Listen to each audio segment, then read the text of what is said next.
Difficile, Virgi, tornare indietro poi agli altri sushi e sashimi. E parto quindi subito con il tonno, meno grasso, in purezza.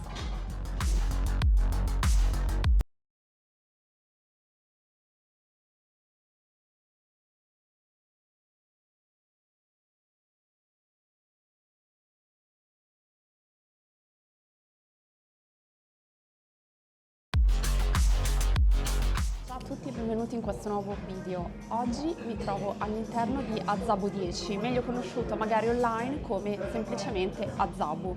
Questo ristorante molto particolare che ho avuto il piacere di scoprire e di farvi conoscere, sono molto contenta di questo, più o meno un anno fa. Alle mie spalle vedete Andrea Arcieri, che è lo chef e proprietario di questo ristorante veramente molto particolare. Non aspettatevi una cucina tradizionale canonica, già penso che l'ambientazione potrà darvi delle vibes, un po' di sperimentazione, che è un po' il senso anche della cucina che oggi vi mostrerò qui da Azabu. Questo ristorante è molto particolare perché prima di tutto viene definito dallo stesso Andrea Arcieri come macelleria di pesce, e poi in secondo luogo perché la protagonista in assoluto di questa cucina è la frullatura del pesce. Come potete vedere ci sono anche degli elementi, dei decori anche sui tavoli che ricordano proprio la macellazione del pesce, l'utilizzo di questa materia prima in maniera molto poco canonica. E secondo me Andrea è veramente un drago, è bravissimo, vedrete che cosa vi mostrerò. Oggi siamo qui per provare un nuovo tipo di percorso che lo chef lancia proprio questa sera, che è il menù al tavolo in condivisione con altre persone. È una novità anche per me, quindi io e Virgi stasera lo andremo a provare per voi.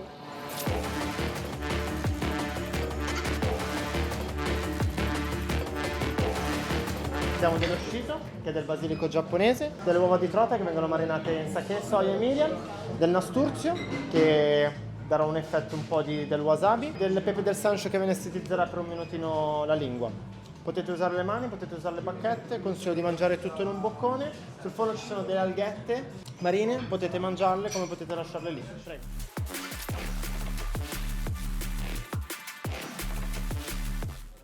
Parto con la prima portata direttamente da Andrea al tavolo e spiegata.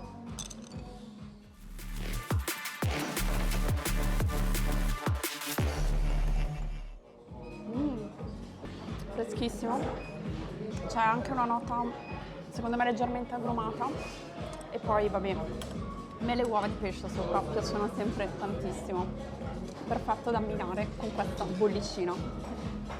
Sto prendendo un antibiotico, ragazzi, quindi questo video comincia così, ma non si sa come andrà a finire, ma sarà l'unico calice che berrò stasera.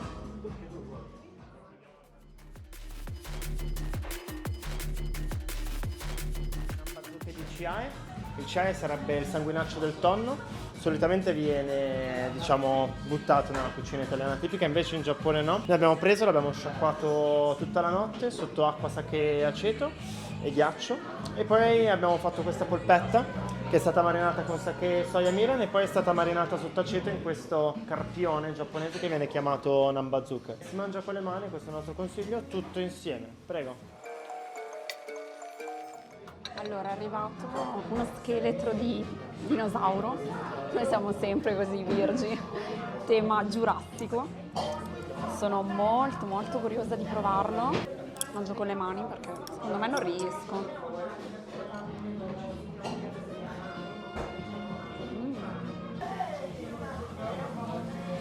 È molto acido, però non dà fastidio.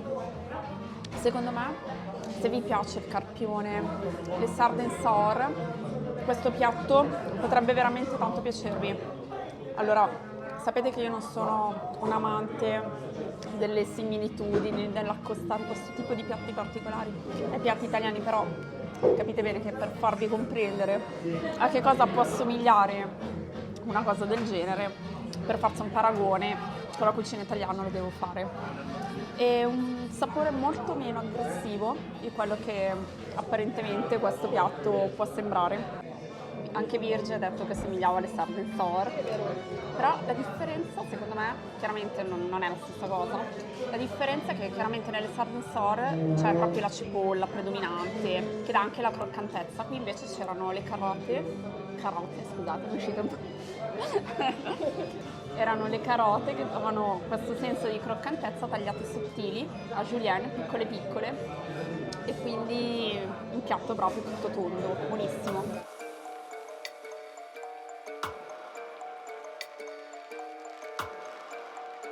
Abbiamo riso che è stato pressato e fritto, sopra poi abbiamo una treglia frullata 8 giorni, di fianco abbiamo messo una demi-glace a base di treglia, quindi un fondo bello bello ridotto su cui potrete pucciare come se fosse un biscotto la mattina la vostra treglia. Prego.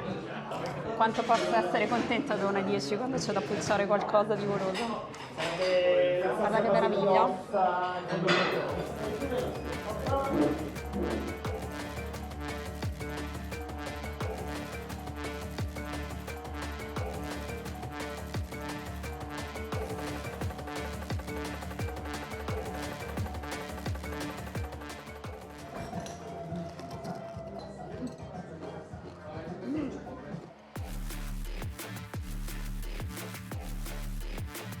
Non so se si è sentito quanto fosse croccante, delizioso, riso tostato, proprio scrocchia sotto i denti, griglia sopra, buonissima, e poi chiaramente la differenza la fa questo fondo bruno fatto con la carcassa del pesce, che dà una spinta di umami pazzesca.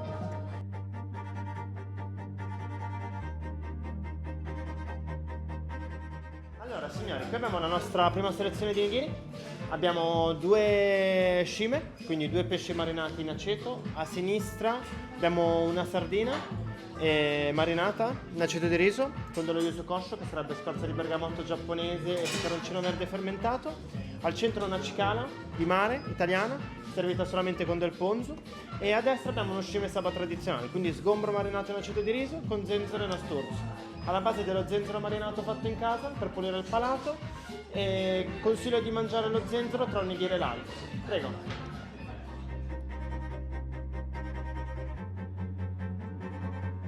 Io parto subito perché io i nigiri di Andrea li adoro, e adoro particolarmente non solo il pesce, come viene trattato, come viene preparato, ma il riso condito. Guardate che meraviglia, bello scuro, acetato. Chiaramente non c'è bisogno di aggiungere salsa di soia perché è già tutto condito, quindi io vado.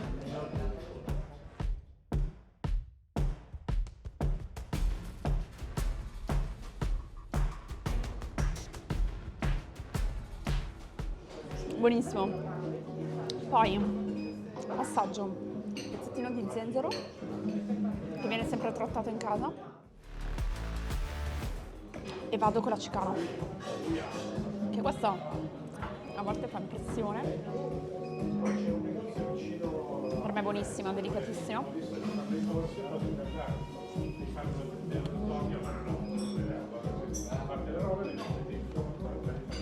Il piatto preferito finora? Vabbè, adesso me lo chiedi dopo aver provato i nigiri di Azabu. Il problema dei nigiri di Azabu è che sono un po' piccoli ma equilibrati, e poi sono preparati con dei pesci abbastanza inusuali per come vengono trattati. Comunque il pesce azzurro sì, qualcuno lo fa, ma non tutti, anche perché sono dei pesci che hanno un sapore un po' forte e sono i miei preferiti. E quindi, come dicevamo prima, camere off, io e Virgi, quando mangio le cose buone, tornare indietro è molto molto difficile. Poi abbiamo un rombo che è stato frullato già 20 giorni, è stato cotto praticamente soltanto alla brace, dopodiché sopra ci abbiamo messo una crema di topinambur fermentata, topinambur a crudo che abbiamo messo il 2% di sale, abbiamo latte fermentato, fatto una crema, quindi troverete questa acidità molto, molto carina, giocherellone in bocca, che andrà a pulire però la grassezza del rombo. Quello che vi consigliamo noi è di mangiarlo con le mani. Avevi il timore che mangiassimo una testa di rombo affumicata, invece no, perché c'è il pezzetto che vado subito a gustare perché è bello caldino. Guarda che bello, va che roba, va che roba, va che roba.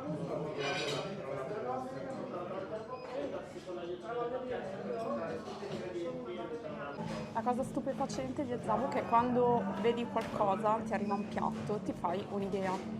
Il fatto è che poi, comunque al gusto, ti arriva una cosa completamente diversa. Ed è positivo, nel senso, prima di questo piatto abbiamo mangiato un nigiri di pesce azzurro che dicevo molto spinto, molto forte. Mentre questo, stavamo dicendo io e Virgi, è delicatissimo, è affumicato ma è proprio un sapore sottile. Stava da Dio, quindi sorsino e si continua. Abbiamo antipasto caldo, un hot dog diciamo, quindi un pan dolce con un chorizo di tonno fatto in casa. All'interno troverete del cavolo cappuccio tagliato fine, marinato con una maionese alle erbe e del cetriolino fermentato sott'aceto. Sopra invece avete una crema base di porro fermentato con del koji. Il koji sarebbe del riso dove viene inoculato un batterio che si chiama Aspergillus oryzae ed è la base, diciamo, della fermentazione nel sake o nella salsa di soia. E sopra abbiamo una fogliolina di aceto sella per dare una nota di acidità, accompagnata con dello shichimi che sono le 7 spices giapponesi. È arrivato un panino, Virgi. Allora, che qua si mangi con le mani, l'avete capito tutti. Guardate che bello.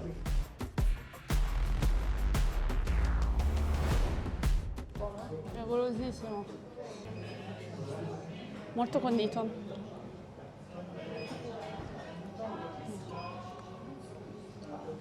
Molto molto gustoso. Io rapita da questo panino. Sono molto concentrata.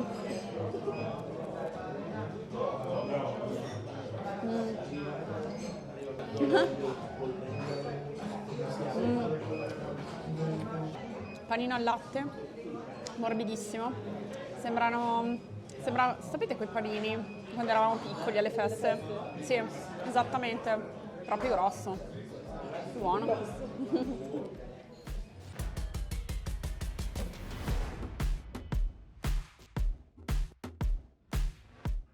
Un kefir a base di yuzu con l'aggiunta di tè verde gojicha.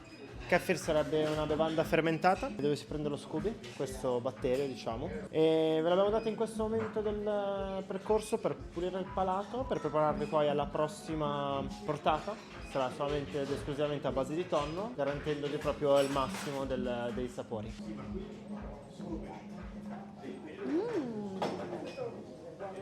Buono. Si sente tantissimo il tè verde, che amo strano, incredibilmente, amo anche questo. Ebbene sì, pulisce la bocca. Io già pronta, gasata per la prossima portata a base di tonno. Qui abbiamo la nostra verticale di tonno, è stata lasciata in purezza.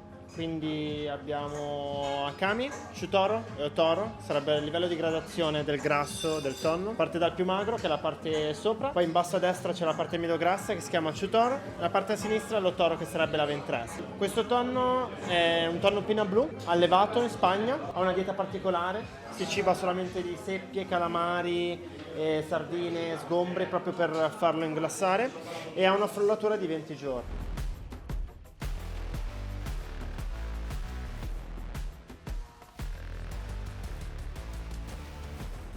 Delizioso. Non ci metto neanche il wasabi. Guardate che belle sfumature.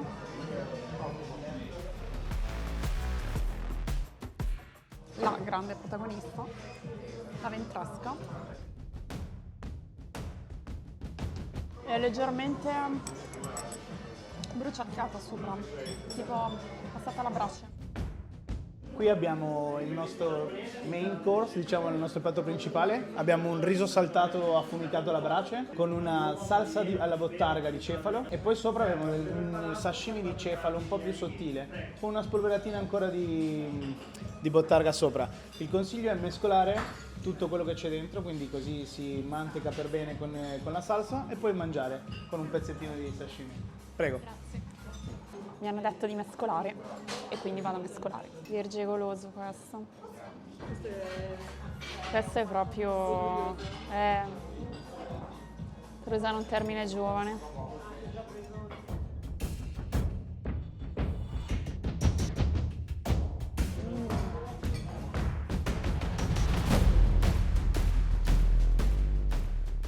Una selezione di nigiri di tonno soltanto, quindi abbiamo scelto la parte della kami che è la parte meno grassa, quindi il filetto, e poi ci avviciniamo alla ventresca, quindi il chutoro e l'otoro. Stiamo andando a grassezza, quindi il consiglio è mangiare da sinistra verso destra, quindi prima il nostro akami che è condito con un po' di chorizo di tonno, è stato messo a fare un chorizo con la carne di tonno frollata e essiccata per poi poterla grattugiare. In mezzo abbiamo il chutoro e in pulizia solo con un po' di salsa ponzu, e poi a finire abbiamo il chutoro che è con un po' di bottarga sopra. Ta-da! Ta-da-da-da! Qualcuno ha manifestato un bis di tonno. È apparso. O siamo noi apparsi al tonno? Ah, che bello, che bello. Favola.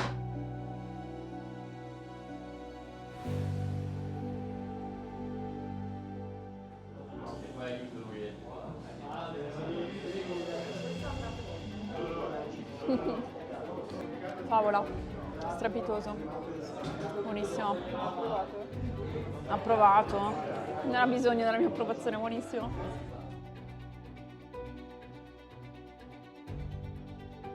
Ho come base un aglio nero fermentato, quindi un aglio nero, troverete questa nota molto di liquirizia, un cioccolato fondente, oserei anche dire, una nota.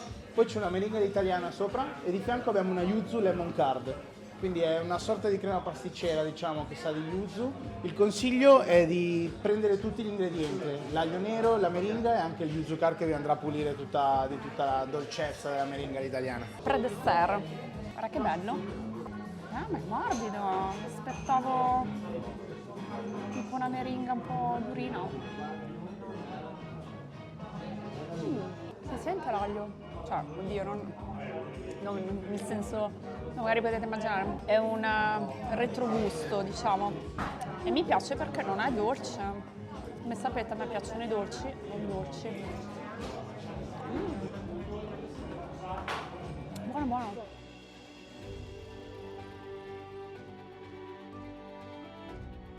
Signori, qui abbiamo un nostro banana bread, è diverso perché abbiamo fermentato le banane e di fianco abbiamo messo una mousse a base di liquido che fuoriesce dalla banana fermentata, koji, che è sempre il riso che viene inoculato con l'aspergillus oryzae, e fagiolini, marmellata di fagioli a zucchi. Il nostro consiglio è quello di prendere un pochino di mousse e poi scavare un pezzettino di pane. Prego. Senza senso. Allora, io procedo come da consigli.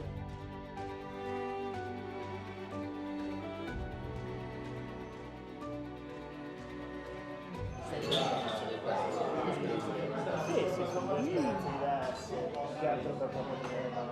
Questo è fresco, questo è caldo. Un sogno.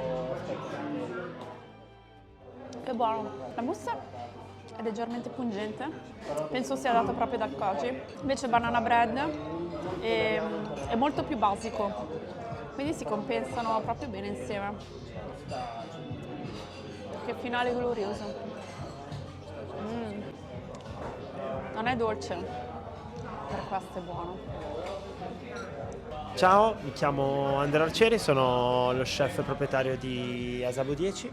Asabu 10 è un ristorante giapponese contemporaneo con un banco makase da 11 posti. Da oggi, da 2 aprile, abbiamo fatto un tavolo conviviale da 7 coperti per dare un nuovo tipo di esperienza al tavolo, visto che siamo in un momento di transizione per costruire un nuovo banco sushi dall'altra parte della sala, questo non te l'avevo detto, da 10 posti. E per fare 2 tipi di esperienze, una comunque sia dove ci si dedica all'abbraccio e alle sperimentazioni al sushi, e uno dove si dedicherà un domani solamente a sushi e sashimi con uno stile molto giapponese, andando a fondo su una ventina di tipologie di pesce diverse, però dare la possibilità a tutti di poter assaggiare ciò che si può assaggiare in un fine dining giapponese, e la nostra mission più importante è quella di far chiudere i cosiddetti all you can eat, però far capire veramente il valore e il lavoro che c'è dietro a come la maggior parte della gente può pensare una palla di riso con del pesce sopra. non è niente di tutto ciò. E dal 2 aprile, cioè ad oggi, abbiamo la possibilità di fare un percorso diverso al tavolo conviviale, un percorso dalle 10 alle 12 portate, diverse da quelle del banco. L'abbiamo fatto per dare la possibilità comunque sia di dare accesso a più persone alla nostra filosofia di convivialità e far assaggiare un altro tipo di esperienza dedicata al tonno, principalmente pinna blu, importato direttamente dalla Spagna, da allevamenti spagnoli di nicchia. Dare anche l'opportunità, magari per chi non piace di stare al banco, di stare seduto in un bellissimo tavolo artigianale. Grazie mille. Grazie a te. Grazie, gentilissimo. Grazie di cuore. Grazie, gentilissimo. Ho visto i facciamo la video chiusura. fantastici. Grazie. Cioè, bellissimo. Bene ragazzi, siamo arrivati alla fine di questo video. Io non ho parlato moltissimo, ho lasciato parlare le immagini, anche perché come potete vedere il locale è pieno e come sempre, come sapete, non mi va di dare fastidio agli altri commensali per ovvie ragioni. Spero che sia davvero riuscita a trasmettervi la bontà, la freschezza, ma soprattutto l'impegno e la tecnica che c'è dietro ogni singola portata. Io ringrazio Andrea, tutto lo staff, per averci dato la possibilità di filmare all'interno del suo ristorante, proprio durante il servizio, so che è molto impegnativo, e li ringrazio anche per tutto l'impegno che ci mettono nel lavoro che fanno, perché fanno davvero la differenza in una città come Milano, che sembra insomma il posto dove sia già stato fatto tutto, ma questo ristorante Zabo 10 dimostra che non è affatto così. Quindi io vi aspetto il prossimo video, ci saranno altre novità su questo canale e vi ringrazio per avermi seguita. Ciao!